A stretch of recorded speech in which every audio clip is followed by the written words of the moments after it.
making these things that you can tell every time you play it. It just feels like garbage because they are having to clock in, work all day on something they hate, and clock out. Like, imagine a world where Rocksteady, instead of being pushed into making a crappy live service game, got to make a follow-up to Arkham Knight. That would have gone gangbusters. Now, we don't even know where Rocksteady's gonna be in 6 months, if they're going to still be around. Like, that's something that would have shocked me to say 5 years ago.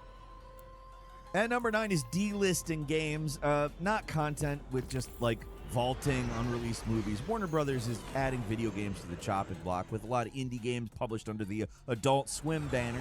They're getting delisted on digital platforms. In this case, at least a lot of the developers actually own the IP, so they can republish the games after they go down. But most of the time, once a game has been delisted, it's gone for good. If you want to own the game in your digital library, you're out of luck. Like, maybe you might find a secondhand key seller who might sell you a spare key who already own the game, because if you want to play it, you're screwed.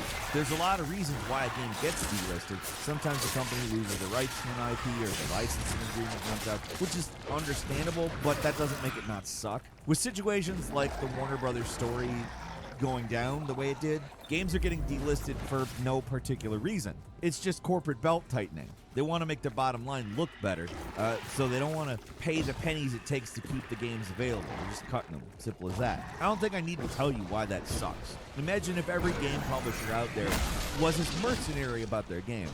I just want games to remain available for people who want to play them. Is that really a big ask? I don't think so.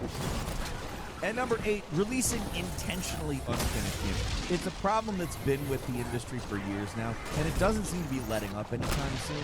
I'm not even talking about early access games, which are their own can of worms, but at least you know what you're getting there. I'm talking about games that claim to be complete but are a broken mess. It's been happening too often, especially with PC ports. They're probably the worst about it. But in general, there's just too many games coming out with major bugs and glaring issues. Of course, there have been and always are games released on launch day that are perfectly stable and mostly bug-free. Nothing's perfect, but in terms of what you should expect, yes, there are games that come out like that. But they're the exception at this point. They are not the rule. This lack of quality control, it's really hurting consumer confidence and thus the games industry overall. You hear the story all the time. Somebody bought a game day one, turned out to be completely broken. They swore off buying new games. A lot of people talk big, but don't follow through. But there's plenty of casual consumers who said something like that and mean it. And making games is very hard work. I'm not trying to claim that these people aren't working hard. The problem is, these massive companies with billions of dollars, it seems like they should be able to support their games better. I think this is not a problem of lazy developers, but instead scheduling, milestones, and management.